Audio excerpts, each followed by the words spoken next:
daughter called and she says, you guys better get out. There's a great big wall of water coming. She said, it's coming. It's going to get there. And then trying to find a road to get out of town.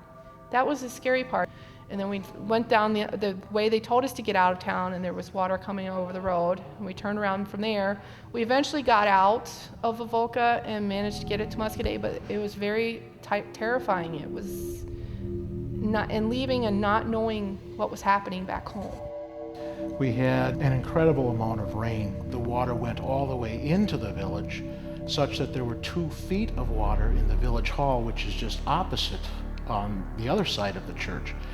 And of course, everything that was below ground level was entirely flooded. Like somebody opened up a dam, it just flooded. Just within minutes, it was all in our backyard and it just was pouring into basements. I mean, there was no seeping at that point, it just poured and you could hear just, like a waterfall right into your basement. It's just been an incredible mess. And the problem that we're facing now is that the groundwater level is so high that it's still above the level of basements. So even when we pump water out, the groundwater is still filtering its way into basements. Initially, we got hit with backup in the sewer. Then after that, the area around the church was completely flooded.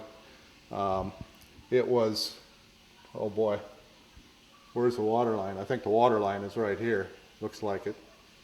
Still got about 14 inches of water in the basement. I've been in contact with Lutheran Domestic Disaster, and they have expressed their willingness to help when the time comes, and have promised to be with us in that and to see us through and to help us get through this difficult time. So that's incredibly important for us to at least be assured of that presence and that support.